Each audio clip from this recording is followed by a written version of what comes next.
Welcome to Propaganda Loves You, the show that asks and answers the question, if the Fourth Amendment protects us from illegal searches, then why is the government allowed to just buy our data as long as it comes from a corporate data broker? I'm Cody, your host for this episode, joined by Arthur and Joe. Ask not what your country can do for you. Ask what you can do for your country. We shall fight on the beaches. We shall fight on the landing grounds. Mr. Gorbachev, tear down this wall.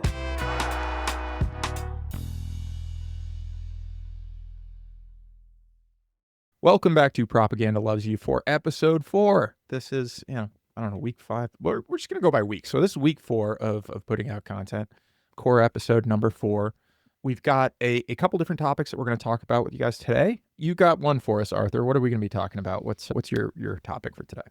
Yeah, this week, The Guardian highlighted a pattern emerging in U.S. federal courtrooms, and they deserve more attention. It's been that across multiple cities, the Department of Justice and prosecutors have been aggressively charging prosecutors and immigrants with assaulting and impeding federal officers during immigrant enforcement operations, as they say. But case after case is collapsing only after actual evidence is brought forward and tested in court. So we're going to be covering that.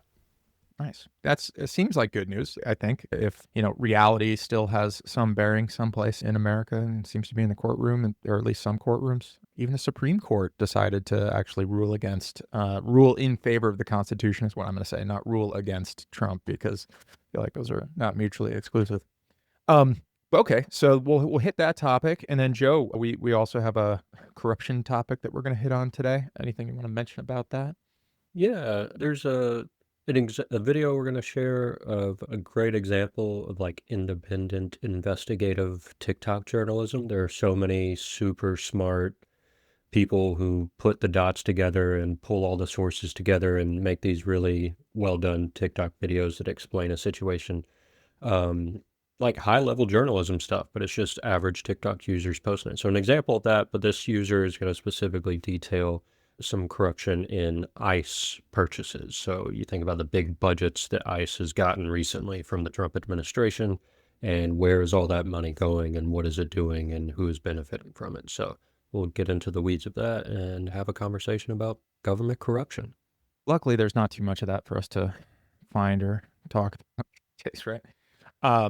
No, you said that, it just made me think of like all the other things that are like you're talking about ICE and what they're using their budget for, but a $10 billion transfer to the Board of Peace, right? Like that's completely above board, I think, and non-corrupt at all. But that's one other thing we've decided to do. Or what's the strong arming Netflix, threatening Netflix directly to fire people? That's not corruption though, right? I don't know. I don't know. I haven't heard about that. Yeah. Yeah, I didn't even hear about that one. Yeah, he tweeted directly or truth directly, like to Netflix, that they need to fire somebody off their board. I can't remember who it was, but yeah, just pretty much, or else bad things will happen, I think is what he said, something like that. Art, did you see that one, Art? Yeah, it was like a Susan Rice question mark? Oh, was Susan? it? Okay. Yeah, I read Susan Rice. Yeah, I guess they're calling for her to be, Trump is calling for her to be fired from Netflix's board because she warned something. I don't quite remember either. Oh, yeah. It was like But not it was a few corruption. hours ago. Okay, I didn't have time to read it. Yeah, we'll see what comes of that. All right. Well, before we kind of get into those two bigger topics for today, in the last season, we kind of gave updates on our listeners and what that looked like and how that's grown. So I want to give a quick update there. So we crossed over 3,000. We're at like 3,300 downloads total all time at this point. I think it was just a couple states that were in the hundreds, right? Back when we were talking about this before, but quick snapshot of where we are. 49 countries, 6 continents, still nothing in whichever of the Arctics has land under it. I think South, right? South Arctic. Nothing there, at least that I can see on the analytics that they're giving me. But yeah, 49 countries. United States is our largest one with almost 3,000 downloads from the US. 2 more states come on board. So right now we're sitting at 6 states that have not had at least one download. So 44 states plus Washington, D.C. have had at least one download. The 8 that we didn't have any downloads in whatsoever was Idaho, South Dakota, Mississippi, West Virginia, Delaware, Maine, New Hampshire, and Vermont. So we had none in those, Wow. and we've had 2 joined. So the question is, which 2 states out of those do we now have downloads in? Before you even said any state names, I was thinking I'm going to guess Alabama is not on the list, so I'm already incorrect. We do in fact have at least a download in Alabama. I'd say Idaho, and Mississippi. Okay. Joe, any guess? I really hope for my sake that it's not Delaware, but I just have a feeling that Maine and Delaware joined. Those are my guesses. Maine and Delaware. Maine is a really good one, I think. So the 2 states that have joined our listenership are Vermont and New Hampshire. So Nice. as of right now, still no downloads in Idaho, South Dakota, Mississippi, West Virginia, Delaware, or Maine. That's the last ones that we've got on our list for the states.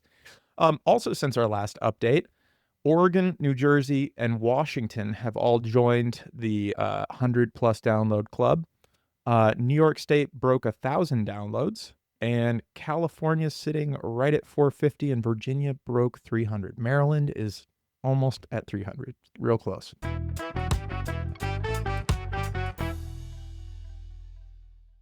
Okay, so I've got one more thing to talk about before we go into the 2 topics that we mentioned up front. And this starts with a question. So there is something now that is coming to or is in Saranac Lake, New York, that we talked about last year on the show. And I've got 2 more hints to give you to try and get it closer if you can figure out what it is that is now in Saranac Lake that we had talked about last year.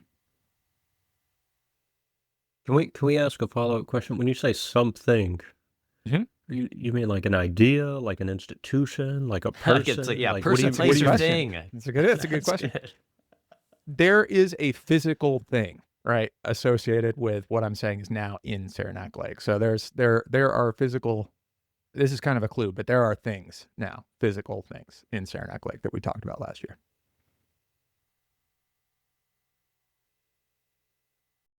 Flock AI cameras. Oh, that's good. Yeah, that's it. Is that it? What? Yes. Guess Wow, one. that's surprising.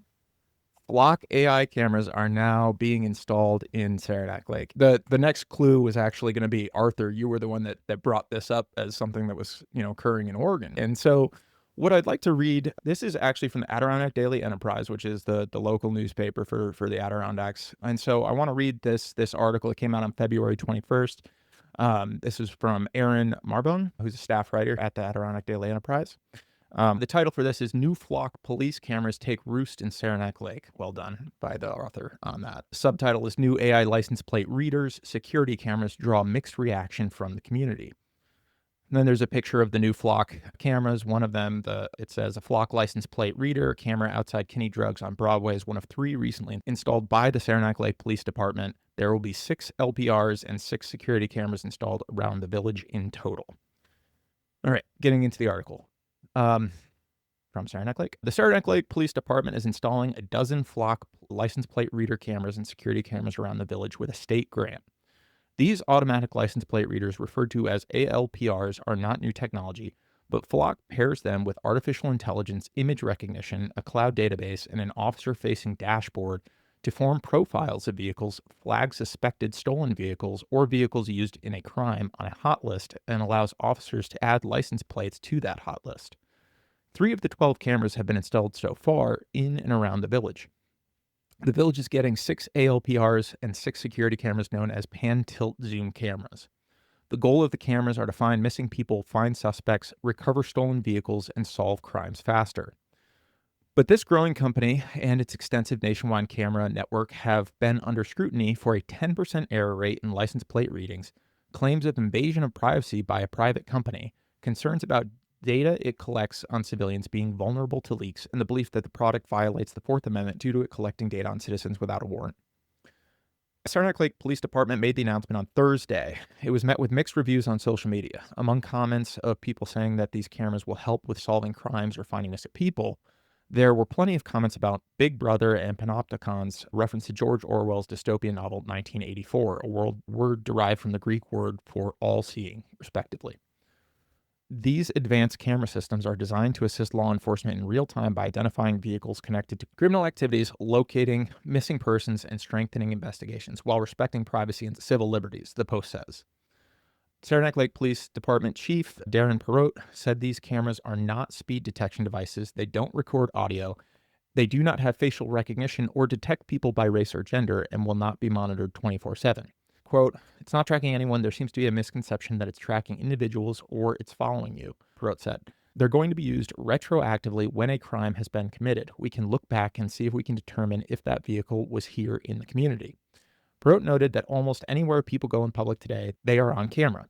Stores, ATMs, gas stations, doorbells, and building exteriors all have cameras. Those cameras are maintained by private companies, he said, so what happens with those images or that data, we have no control over. These images and photographs are controlled by the police department. We control them. We're not sharing them with anyone outside of official law enforcement purposes. He hopes they can be used to save lives. Recent regional incidents, including the fugitive from Cohoes wanted in connection with a homicide and the missing vulnerable adult from Malone, highlight the critical role technology plays in protecting our communities, the Post says. These cases demonstrate how timely information and modern tools can make a life-saving difference.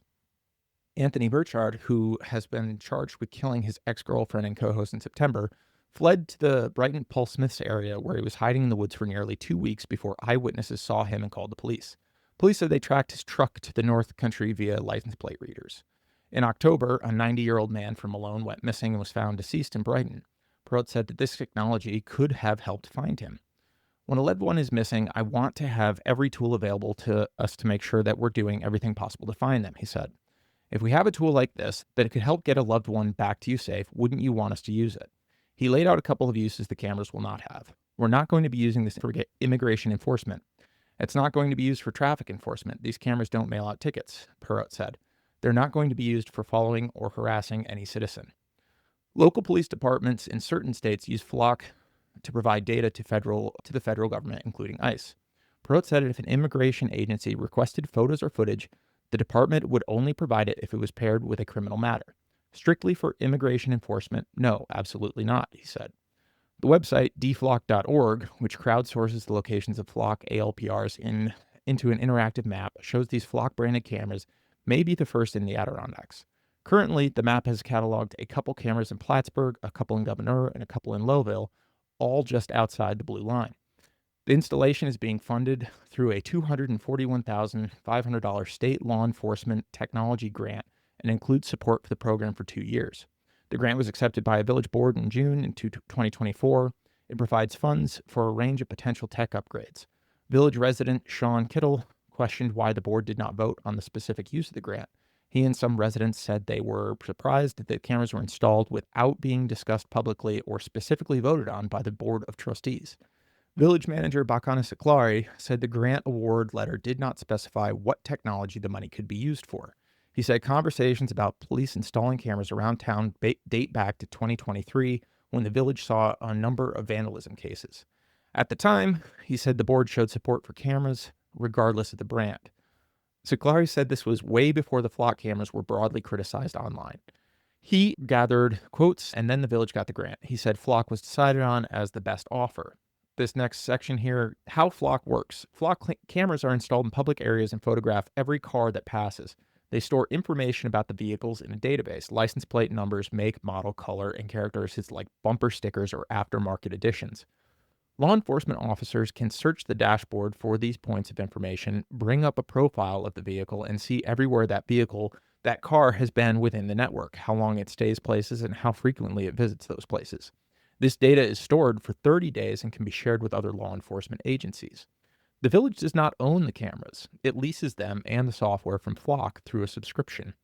After the 2 years of subscription run out, Perot said if the cameras were to continue, they'd need to get grant money, find room in the budget, or decide if they want to go a different route. Flock contracts with more than 5,000 agencies in the country. Around 30 cities have ended contracts with Flock after public outcry over concerns of mass surveillance, misuse of data, or federal immigration enforcement agencies having access to the data. Some state and federal legislatures around the country have also attempted to pass bills regulating the technology. The last section here is called Concerns. The ALPR photos are encrypted, but numerous data security risks have been exposed by technology experts. The potential for the data to be hacked, stolen, or leaked to bad actors, data brokers, criminals, corporations, or other agencies is a concern of privacy advocates. Flock's pan-tilt zoom cameras have recorded potential security vulnerabilities. In December, 404 Media and YouTuber Ben Jordan found live streams and administrator control panels of some Flock corridor cameras were exposed to the open internet where anyone could watch them. Journalists were able to gain access to the cameras without a login and watch them live. Download a month of video archive, change settings, see log files, and run diagnostics.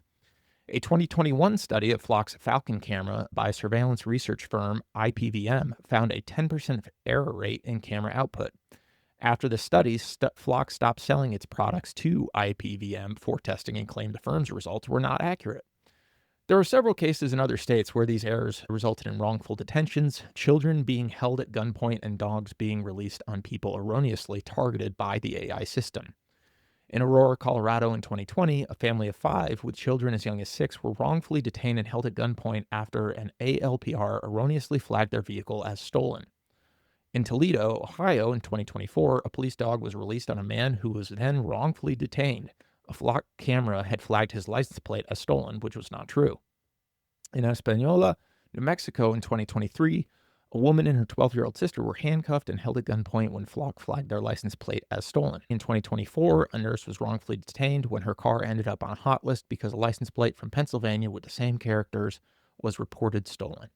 Flock does not take accountability for these errors. The millions of dollars of payouts to some of the victims of these errors come from local municipalities. Perot said the cameras would be used as a tool for the department. We don't base any arrest solely on a tool. Someone's going to be verifying the output. Perot said the officers will always verify if a plate reading is correct, if an O is an O, or if a 3 is an 8, as well as if the state on the plate is correct or if the color of the vehicle is correct. There have also been wrongful detainment cases resulting from human error, such as officer entering the wrong plate number. Opponents of Flock have accused the network of acting like a tracking device without a warrant. In 2012, U.S. Supreme Court found that the Fourth Amendment bars law enforcement from long-term tracking of citizens' physical locations without a warrant. The Fourth Amendment gives the right to be secure against unreasonable searches and seizures without a warrant. In 2024, a Virginia Circuit Court judge ruled collecting location data from ALPRs they're counted as a search without a warrant and could not be used as evidence due to the Fourth Amendment. This ruling was overturned in October 2025. When you're in public, you have a different expectation of privacy, Perot said. Anyone at any point in any time can take a picture of you, of me, as I'm walking down the street. He said the data from the cameras does not give any indication of where the car is going or what the driver is doing. Flock is selling a new product called Nova to connect its data collection on vehicles to data collected on people. This could tie drivers to vehicles. 404 Media found that some of this personal data comes from illegal breaches and hacks. In 2024, the House passed the Fourth Amendment is Not for Sale Act, 219 to 199. This act would block government agencies from purchasing personal data from data brokers. North Country Rep. Aless Stefanik voted against it. The bill died in the Senate. There's also been concern over police misuse of the cameras. There have been several cases of police chiefs and lieutenants using the technology to stalk exes, their new partners, wives, or private citizens. Some were arrested, but most have lost their police certification or were put on probation.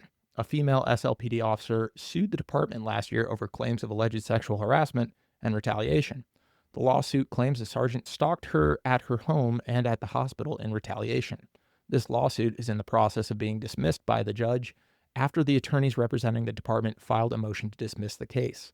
Perot said the department has policies and prohibited uses about video surveillance use, which say that the equipment shall not be used to harass, intimidate, or discriminate against any individual or group, and includes guidelines about logging who is accessing footage as well as when and why they are accessing that footage. Perot said that they run a query on a license plate, they need to include a case number and reason for the search. The policy requires an annual audit of the system to address administrative issues, including discipline. wrote said that he'll be reviewing the existing policy, comparing it to other policies from departments with flock cameras and adjusting if needed.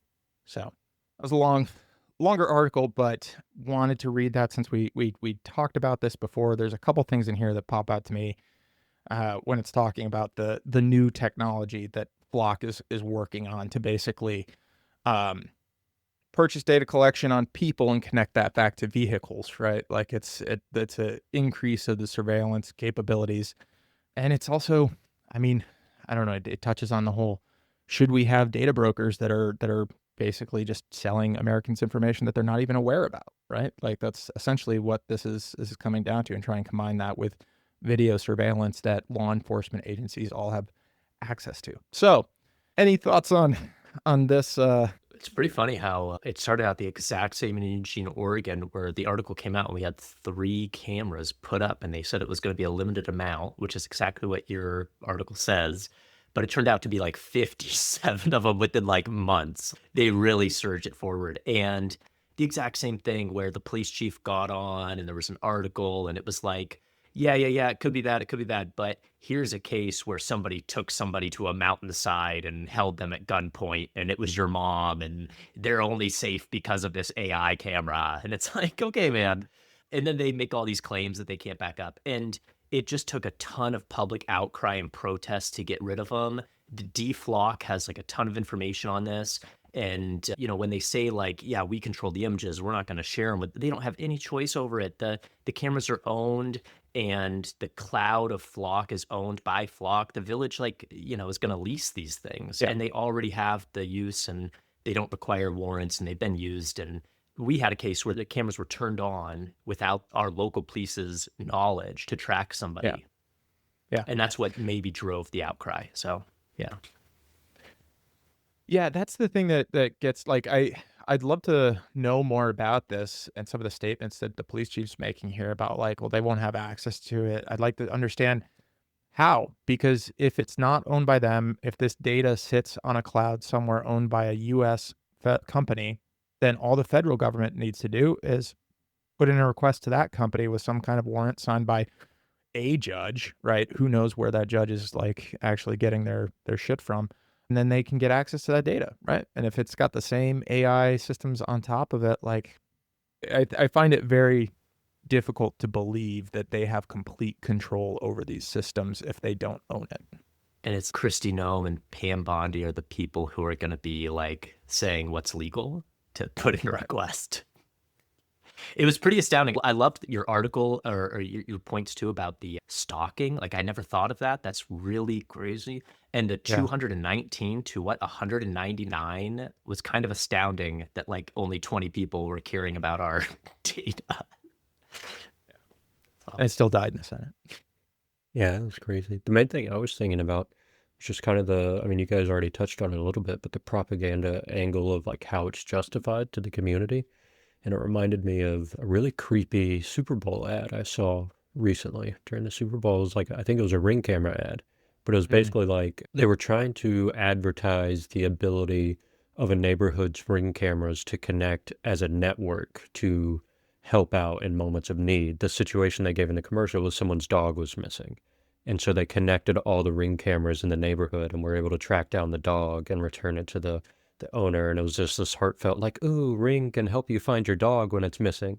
But the subtext is like they have the technology to connect all of these cameras in a network. And it's like that scene from Christopher Nolan's Batman when they connect all the cell phone technologies. And it's like the same kind of surveillance, but they just use this kind of paternalistic, we're here to protect you justification for increasing mass surveillance on people. And yeah, I have the same suspicions about the claims that the police chief makes about, we don't give access to anyone who doesn't deserve it. We're not gonna, there's also all the ICE collusion stuff. Like if ICE comes to Saranac Lake and starts harassing community members, to what extent is the police department just going to roll over and give them access? Yeah. Or are they actually going to resist that?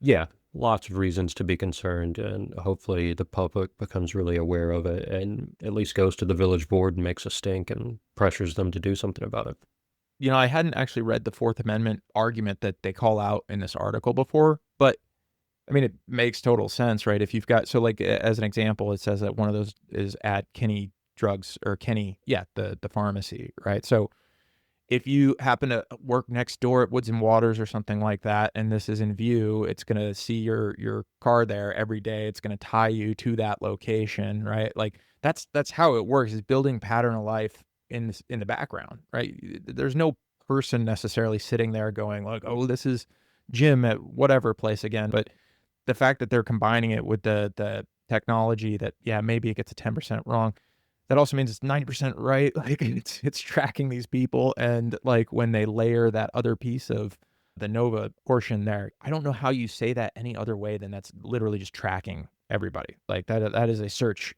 on an individual. Just because you buy the data, does that mean it's okay? Like that's essentially the argument that they're making. Like, well, we purchased this data.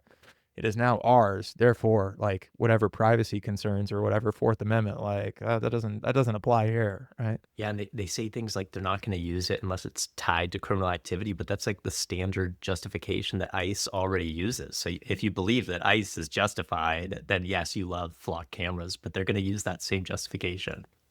Yeah, because all it takes is someone saying, yes, I agree with you, ICE, like this person entered illegally, therefore this is a criminal activity, right? It's like, it's great that they've got requirements to log things, but like anyone that's worked anywhere, like even like military or high level government, like that's not sufficient. You need external oversight is what you need. You can't have a group just saying, we promise. Like you need external oversight into things like this, because it could go very wrong. If private police people are, using this for stalking exes and stuff, obviously it's gone awry and it's not sufficient. Yeah.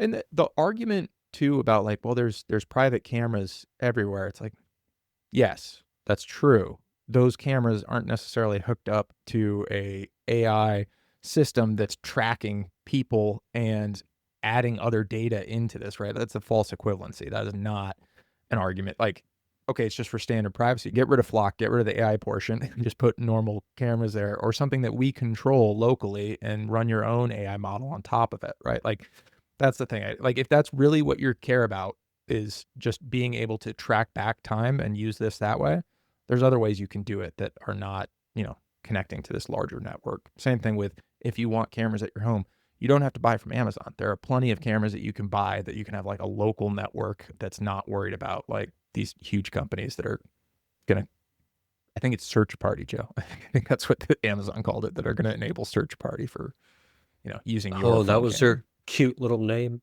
for think it. so. Oh god. Yeah. Yeah. I was gonna say, connected to what you were just saying, the other thing is like the use of public funds for something like this. Like, and it connects to the theme that I'm trying to bring up later with my segment or whatever, but the way that, and this has happened throughout history, this isn't new with advanced technology, but the way that private firms, corporations, whatever you want to call them, have used the government to enrich themselves, and like the taxpayer funds just getting funneled right back into a corporation's pockets. Yeah. Like, forgot what the grant was. It was like 241,000. It said in the article or something like that. That's public money. That's taxpayer money into these AI cameras. So $250,000 for 12 cameras. I can do it for about 20 grand if you guys, if anyone from the Saranac Lake Police Department wants to, my competing bid will be that. $5,000. Okay. Is it just going to be a picture of a camera and like That would be good. Yeah. So, just to kind of close out this section, one thing that I think could help with things like this, because there are a lot of questions, and it takes like some sort of knowledge of how this technology works to really have an understanding of what both the benefits and the risks are. Like, there could be benefits if this was very controlled, then you had external oversight of the data, or you had some sort of maybe even like pilot scenario for the next 2 years while we've got this grant money, right? Where you have to bring somebody in that's going to do a report. How much is this actually helping? What are we actually stopping versus, what is now an overhead, right? Like, does that even make sense? So I think there's more ways to think about this, especially, I mean, it's nice that it's maybe we've got that opportunity in a small town to try and put some sort of oversight into how it's implemented, and we could learn from it.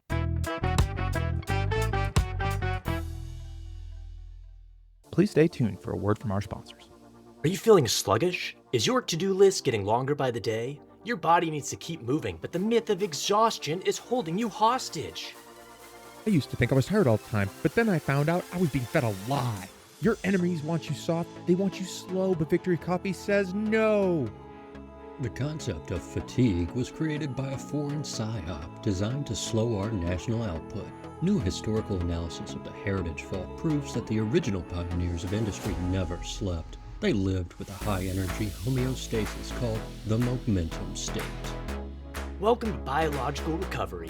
With Victory Coffee, you can finally break free from generations of forced lethargy. Powered by Victory Coffee's triple distilled productivity acids, you can bypass your outdated shutdown trigger. I haven't killed my icy days and I'm finally reaching my full potential. My output is vertical. My supervisor says I've reached biological parity with my productive quotas. I don't miss sleep. I don't even remember what it felt like to be slow. If your current brew doesn't prepare you for ideological combat, you're just drinking brown water. Victory Coffee doesn't just wake you up, it weaponizes your day. Victory Coffee. Reclaim your time. Reclaim your value. This product contains some non-compliant stimulants. The Beyond Bold blend is not a substitute for traditional rest. Common symptoms include dehydration, acute tunnel vision, and the spontaneous, irreversible inability to recognize human faces. Do not operate heavy machinery after consuming.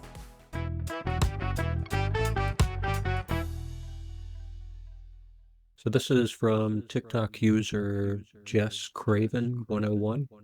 She's reporting on a story about ICE purchases of warehouses where they are consistently overpaying for warehouses that they purchase. Do you think you knew about every shady thing this administration is doing? You don't. You know how ICE is buying up all of these detention centers? They're overpaying for them massively, and we don't know who's pocketing those profits. Let me show you the most egregious example. In Social Circle, Georgia, a town of 5,000 people, ICE bought a warehouse from a company called PNK Group, owned by Andrei Sharkov. The company was originally incorporated in Russia, and Sharkov, who's no longer a Russian citizen but still spends time in Moscow, bought this property less than 2 years ago for $29.4 million. ICE paid $128.5 million for it in 2026. That is a $99 million profit in under 2 years, and the sale? It closed in 4 days. Federal property acquisition usually takes months. So here's the question nobody's answering. Where did that extra $99 million go? Who benefited from this deal? And why did it happen so fast? People are starting to ask legitimate questions about corruption because it turns out the Social Circle isn't an isolated case. It is a pattern. In Hamburg, Pennsylvania, ICE bought a warehouse for $87.4 million. The seller had purchased it just 16 months earlier for $57.5 million. That is a 52% markup for a property they barely owned for a year. In Surprise, Arizona, ICE paid $70 million for a warehouse the county valued at $46.6 million. That's a 50% markup. In Hagerstown, Maryland, ICE paid $102.4 million for a property that was refinanced 7 months earlier at $76.8 million. 33% markup. In Socorro, Texas, ICE paid $122.8 million for a warehouse El Paso County appraised at $29 million, a 323% markup. ICE has spent over $690 million acquiring just 7 warehouses. That's our money, by the way, our taxpayer money. And they have overpaid on every single one. And they're just getting started. ICE is planning to spend $38.3 billion, again of our money, turning warehouses and former prisons into detention centers. This is what happens when you give an agency $75 billion with no oversight, and all of it is being run by deeply corrupt people. You have no competitive bidding, no accountability, no one checking if the prices even make sense, no one asking who's profiting. Meanwhile, we're being told there's no money for disaster relief, no money for healthcare, no money for education. But ICE can pay a guy with Russian ties $99 million in profit for a warehouse he owned for only 2 years with no questions asked? 58% of Americans say Trump's immigration crackdown has gone too far. Maybe it's because they're watching their tax dollars disappear into deals that look an awful lot like corruption. Look, this is your tax money. Somebody is getting rich off of it, and it's not you, and it's not me. And frankly, nobody knows where all of those profits are going, but god damn it, we should find out. This is not what our government is supposed to be doing. America, you deserve better. When's her presidential run? Seriously, man? So I'm interested in whatever reactions you guys have to that content, but a couple of things that were just coming up for me. I guess the way my brain tends to work is I like to think about general frameworks and conceptual frameworks for things, and it just strikes me as a historical pattern of like I've had to sort of I don't know, we grow up and get educated and come to have a certain kind of naive view about what the government's role is and how it serves the people. That's sort of the propaganda element I want to work with here is that this idea that we're taught to believe that the government works for the people. That's the basic premise of government, that it works for us. But again and again in history, whether we go back to the Trail of Tears with contractors that were supposed to provide food and supplies and stuff to the native population that was getting expelled, and they totally bungled it and pocketed all the money, all the way up through right now, Walmart. You can look at the way Walmart treats SNAP benefits and how they consistently underpay their employees who then go to the government, get SNAP benefits. And where do they spend those SNAP benefit money at? They go to Walmart and give Walmart their government money. So Walmart is benefiting from underpaying their employees. And it's just a pattern that's kind of becoming more and more obvious to me the more I study and read and learn about history and government and corporations, that corporations have regularly used, or not just corporations, but wealthy people have regularly used the government to increase their profits. And so I'm sort of viewing this in that context of the government having a ton of money with no oversight, and they're just using these. I mean, she said, what, $75 billion that ICE has to play with, and they're planning on using $39 billion in these warehouse acquisition schemes. That's so much of our money just getting spread around, just being redistributed. I mean, people who criticize socialism like to talk about wealth redistribution as a terrible thing. It happens upward constantly. Wealth is constantly being extracted from taxpayers, from working people, from the working class, and being redistributed to the upper echelons, to what we might call the Epstein class and their surrounding circles. Any reactions you guys have to this recent example of that? Like a couple things, but I'm not sure where to start. I don't know. Do you feel similar? I mean, so like one of them is like, you used a couple of examples there, Joe. I think another, I mean, the COVID example too of like the what is it? What were those loans? The PPP loans that they had during COVID, right? That got swooped up by, medium to large size corporations and, never paid back a lot of these things. Like, I agree. Like I see those things quite a bit. I don't know. This feels a little different to me. And I think the reason it feels different might not be because of the severity. I mean, it maybe, I don't know, like we'd have to go back and look at, how much money people benefited and whatnot and who those people were. But I guess this feels just more with everything else in our government these days, just brazen and open. Like who cares? Like, especially when she said that they closed that in like 4 days, and thinking back how long it took me to buy basic shit sometimes was like a hassle. And yet you can spend $100 million on one thing in 4 days. Like, yeah, it doesn't make any sense in any form of federal acquisition whatsoever, right? Like, but it just feels so. I think I sent this in the chat. It feels so much like a grab bag of like there's an opportunity here where there's no accountability, and people are just like, yeah, we're gonna just do it. We're gonna take as much as we can get, right? And like, and drain this thing, like the 10 million or 10 billion going to some piece thing. This like where this money's going, who's actually benefiting from it. It was like Larry Ellison's kid like is going to benefit from all these tariffs needing to be paid back because he bought insurance on the tariffs. Like, so if they get paid back, these fucking corporations, like he's like bought it up. So like that money, like they had this backup plan in case like, oh, tariffs don't work for us to steal money. That's okay. We'll get paid on the back end when they cancel it. Right. But that's not going back to the American people. That's going to the corporations that upcharged people in the first place. It's just another example, I guess, of what you're talking about there. That's pretty interesting because Ellisons are so connected to the Trumps. That just makes you think like, I don't know. Anyway, yeah, this like warehouse thing is really crazy. And it's like crisis is opportunity, I guess was my reaction of whenever there's like crisis of moments like war or here, whatever, normal political resistance like definitely weakens, and they have these opportunities to just be egregiously greedy. And it's just like, yeah, it's really gross. And I am not really surprised that there's like Russian ties to, these real estate deals. There's other real estate deals with Russian ties that Trump's been involved with personally. So I don't know. Yeah, it's really wild though that this kind of lack of oversight can occur. And it's our tax dollars. That's just so gross. I think the other thing that's coming up for me, and maybe this will be connected to your topic, Arthur, about like what average people are doing about all this stuff. I feel like and maybe it's because of in large part because of all of the disclosures by the Epstein files, but this is kind of like a watershed moment in terms of public awareness about widely distributed corruption among the elite. And I think it's transcending typical political boundaries in a big way. Like you have working class right-wing people, you have liberal people, you have leftists, you have people who've never thought of themselves as political at all, who are all just outraged about this widespread corruption going on. And the more brazenly they do this, like this example with the warehouses especially, the more brazen they are about it, the angrier people are going to get about it. I mean, wealth and income inequality is already worse now than it was in 1780s, 1790s France when they had their revolution. So it's just a big test of what the public is willing to tolerate and out in the open.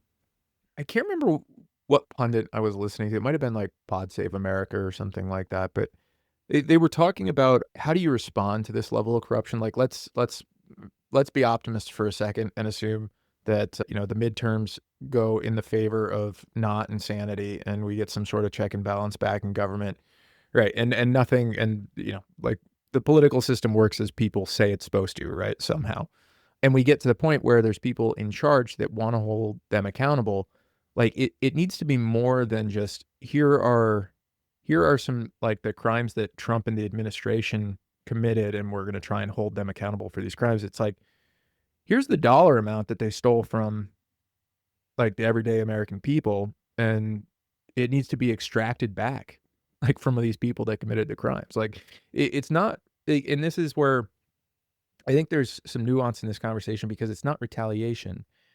It's not like this isn't a vengeance thing.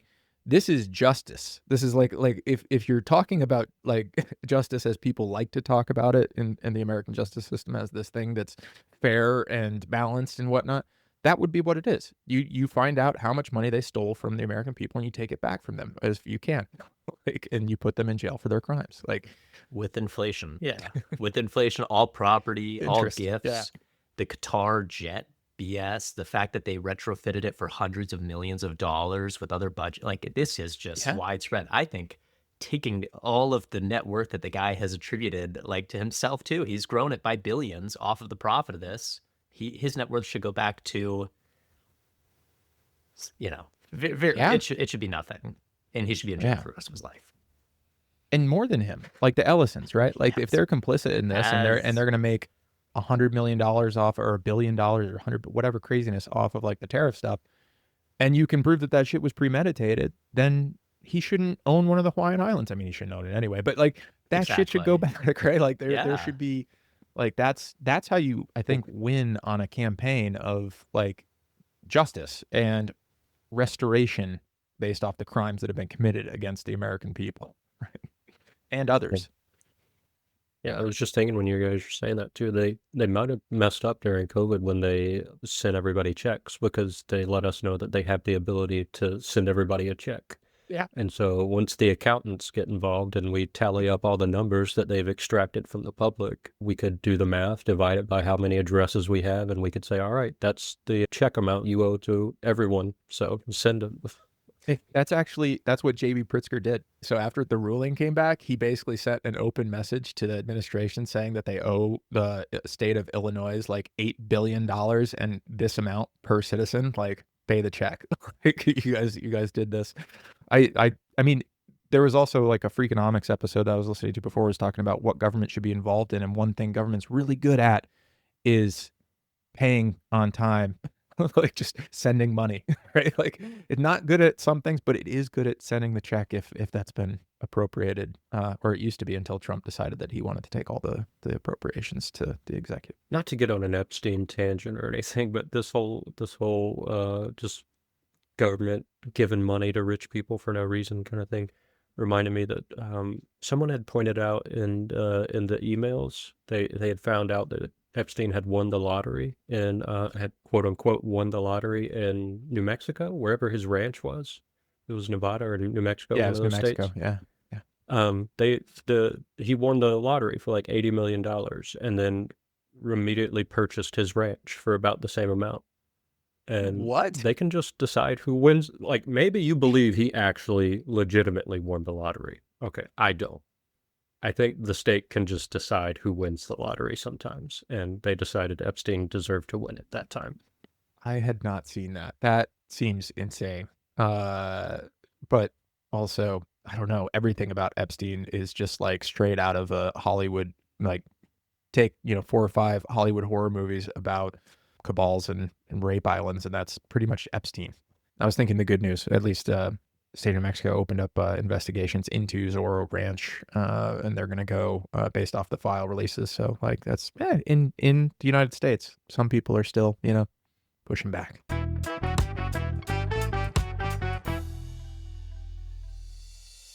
Welcome to the future of sound design. Obey introduces the Harmony Pods, the only programmable voice cancellation system engineered to be the ultimate defense against distraction and privacy breaches. My workflow used to be constantly destroyed by my coworker, but now I put in my pods, calibrate the filter to his voice, and immediately he is tuned out and I can finally focus. The Harmony Pods are a revolutionary workplace management tool. Our optimized discretion feature allows management to remotely filter themselves in the pods of any employee, guaranteeing internal corporate privacy without disrupting the physical workflow. Just last week, the CEO and CFO were having a tense side discussion in the middle of a big meeting. All of a sudden, my pods filtered their voices out completely. When they were done, they flipped the switch and the meeting resumed. Experience the freedom of filtering. Privacy is no longer a problem. It's a setting. Harmony Pod users may fail to perceive auditory warnings, emergency signals, or distress calls originating from any source being filtered by the optimized discretion feature.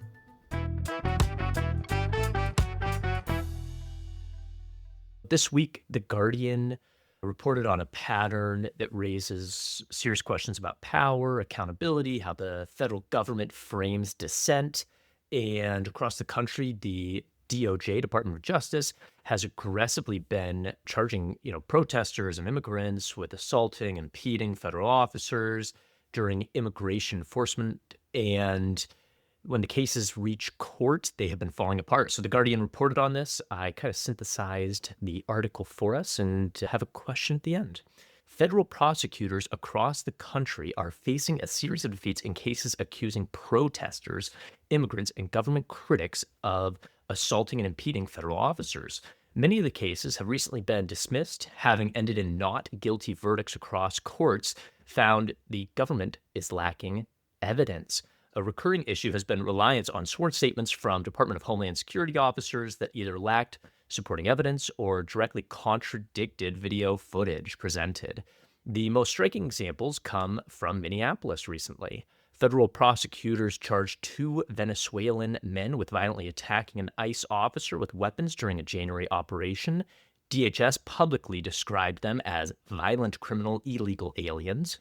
Weeks later, prosecutors moved to dismiss the felony charges with prejudice, acknowledging that newly discovered evidence was materially inconsistent with the complaint.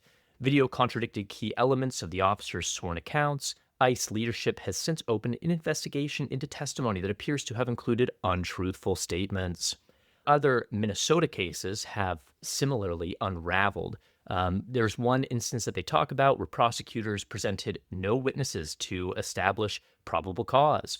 In another, a federal judge dismissed an assault charge with prejudice, calling the allegations vague and contradictory and noting that video evidence did not show the alleged tackle. The judge rejected prosecutors' request to preserve the option to refile charges, citing defense concerns that future prosecution could be politically motivated.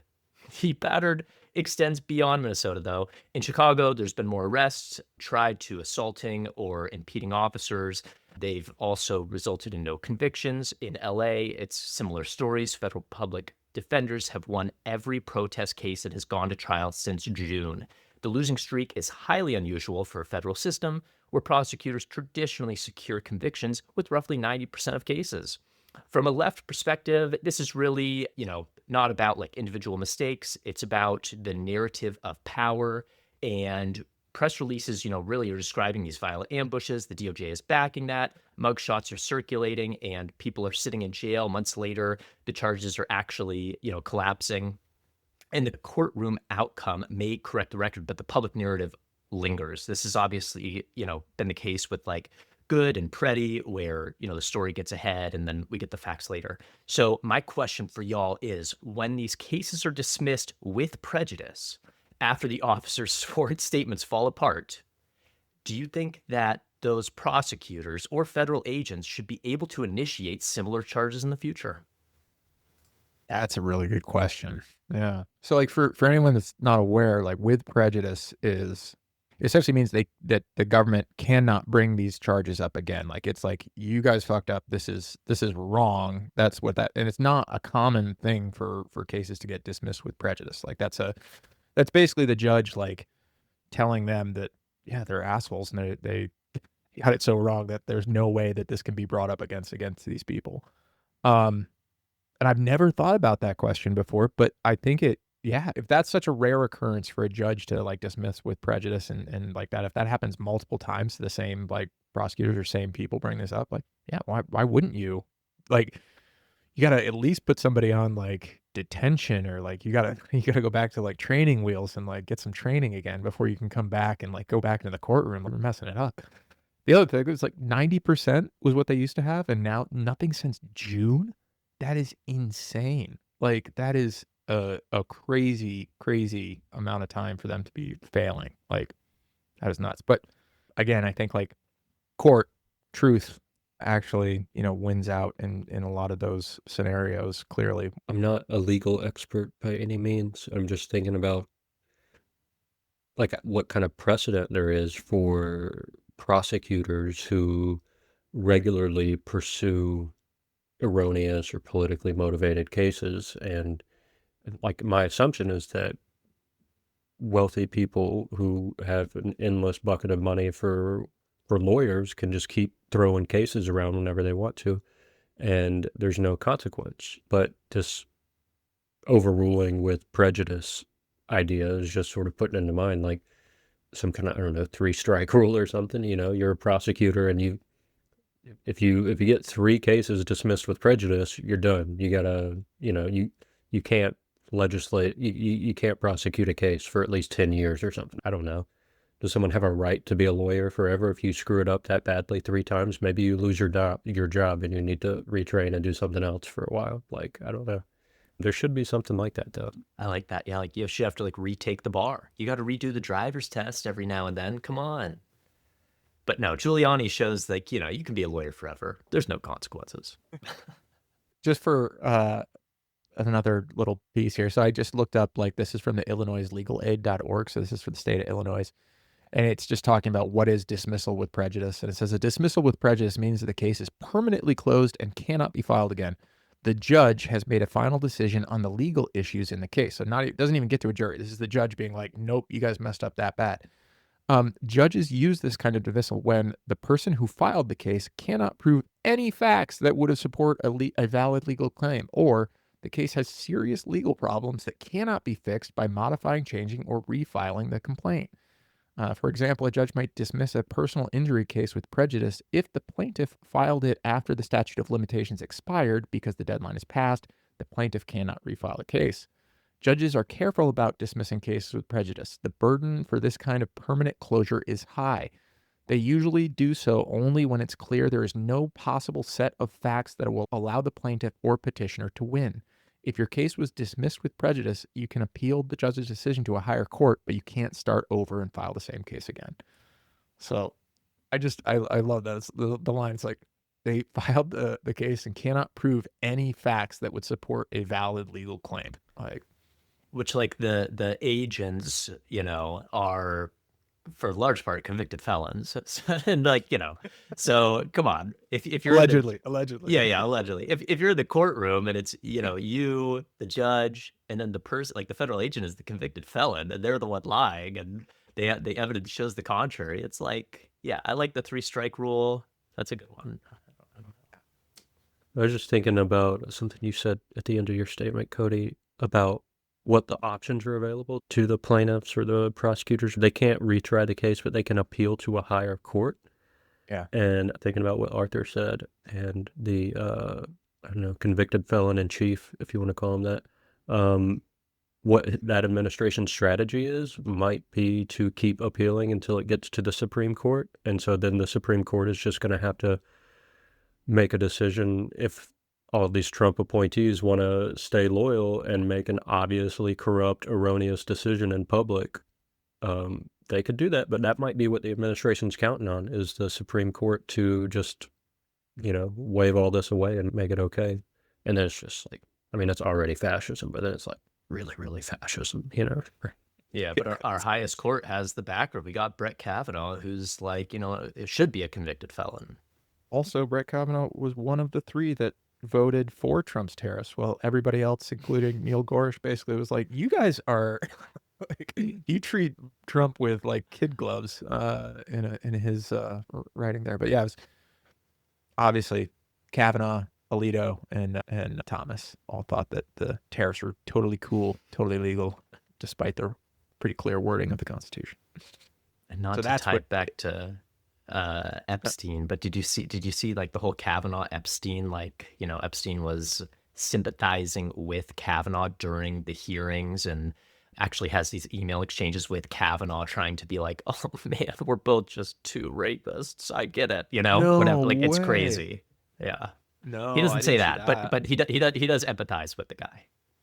But yeah, it's definitely good news that these cases are getting thrown out, and the burden of proof, we're happy that somebody with a brain and a judge is actually looking for it in certain areas. But I think it's really good, and it does set precedents to not believe the DOJ just outright. And unfortunately, we're at that place. I think that's a big part of it too. Is like, I think we talked about this in the season 1 at some point, which is just like the wheels of justice are slow, right? You've heard that a lot. And this is that, right? This is that, like, starting to catch up and show like that when you have no actual legal justification for the things you're doing, that once it ends up in the court system, like, it's really hard for that to make it anywhere that's positive for you as the government in those scenarios. So it's good. And like the percent, again, the not since June, like, I feel like that just tells you everything you need. How many court cases that they had, like, coming against them, like, and it had been like swamped. I know I've seen a ton about like the courts were overwhelmed with cases coming in, and they haven't had a win since June with some of those, and that's crazy to me. That's just like, that should be on somebody's campaign for the midterms or something like that. Like 0% win rate.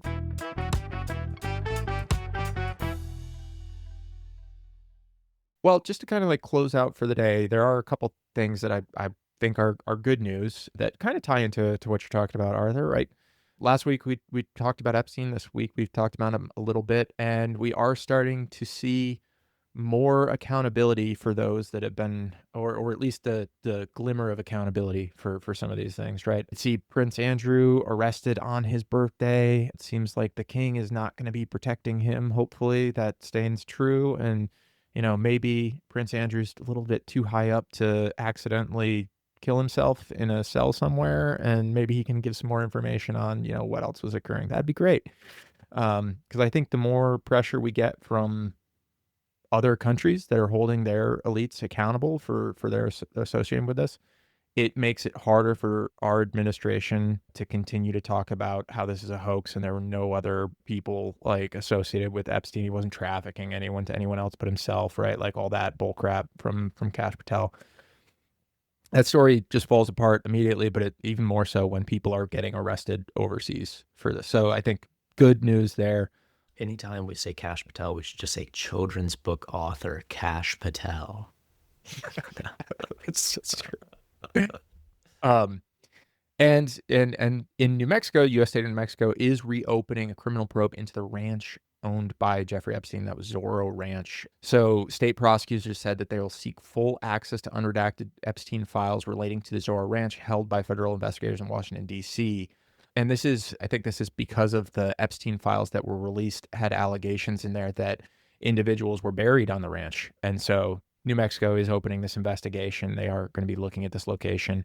So it's good, but it needs to be, again, like, we need to see results from this. It can't just be, oh, we did a thing, right? And then nothing came of it. We got to see, what actually comes to that. Yeah, this story that you're sharing here just reminded me of Ken Klippenstein's recent article. This was the 19th, 2 days ago. He's basically saying the revolution is here, and he's given the arrest of Prince Andrews as one example, but he also includes Bill Gates. Yeah. I'm not going to read the whole thing, but I'm just going to read just a little bit about Bill Gates because it's kind of a more American example of a quote-unquote royal being held accountable. If the takedown of a literal royal, this is King Klippenstein, isn't enough to please just about any red-blooded American, then there's also the demise of Bill Gates, the high priest of the apostocracy, and the canonized global do-gooder at large. With barely hours to spare, the Gates Foundation announced today that the computing god and gazillion-dollar philanthropist will not be delivering the keynote at a global AI summit in India. Quote, after careful consideration and to ensure the focus remains on the AI summit's key priorities, Mr. Gates will not be delivering his keynote address, unquote, the foundation dryly said. The decision follows the recent disclosure of an email sent by Epstein alleging that Gates had asked him for advice about antibiotics to treat an STD contracted from Russian girls so he could dose his then-wife Melinda Gates. Bill Gates, you'll be shocked to learn, denies this. So yeah, this isn't a legal accountability for Bill Gates, but this is a professional accountability of an organization voluntarily choosing to distance itself from him because of this. And so the more that awareness gets spread around, the more these rich people have to suffer shame in as many ways as possible. The more the better, honestly, with this kind of thing.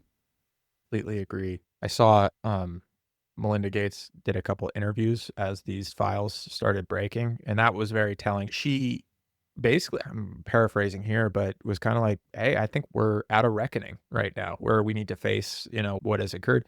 And the interviewer was asking her some questions, and the way she responded made me think there was definitely an NDA because it wasn't an immediate no, that didn't happen. It was this is a bad time. All right. Anything else? Any good news from Arthur, or any plugs or anything from you guys? The only good news I read this week was that some tourism country like Indonesia or Thailand banned the elephant riding, which I thought was great news because, you shouldn't go to a country to go do that kind of stuff. I don't know, whatever. Just should go do whatever. You can partake in it in some other better way, but the whole industry behind it. But nothing, I can't think of anything to put on the podcast that's like good news. I was going to just lead with that. That'll be the first story that we talk about. Nice. My guillotine in my garage that I'm building for my summer project is going well. I'll give updates. Yeah. Oh, that's so funny.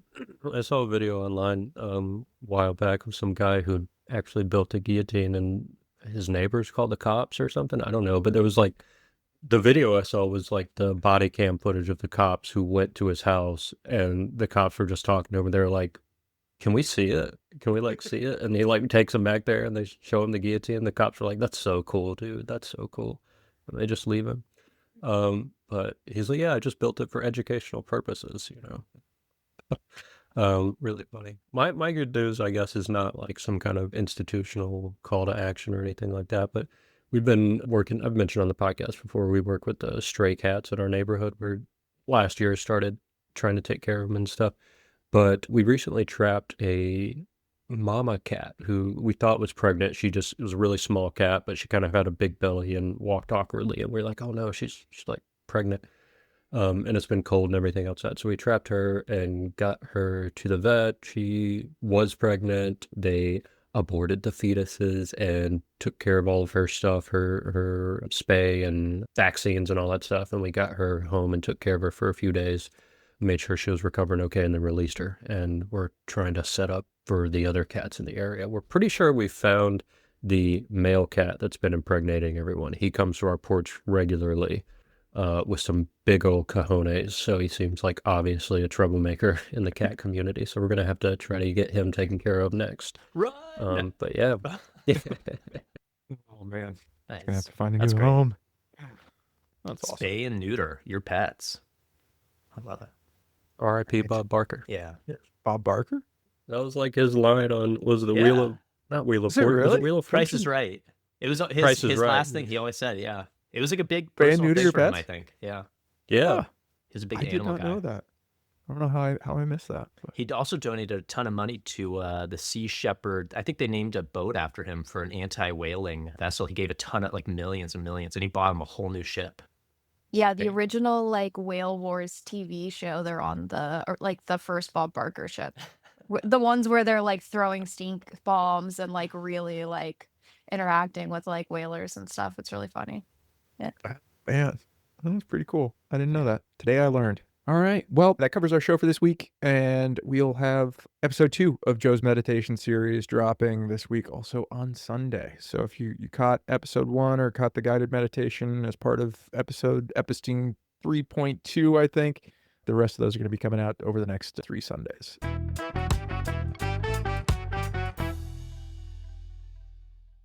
That's it for this week's episode. Thanks so much for listening and hanging out with us. If you enjoyed the show, help us spread the word. Leave a rating or review, share it with your friends or family, or anyone who'd get something out of these conversations. Your ratings, reviews, and shares help this show grow.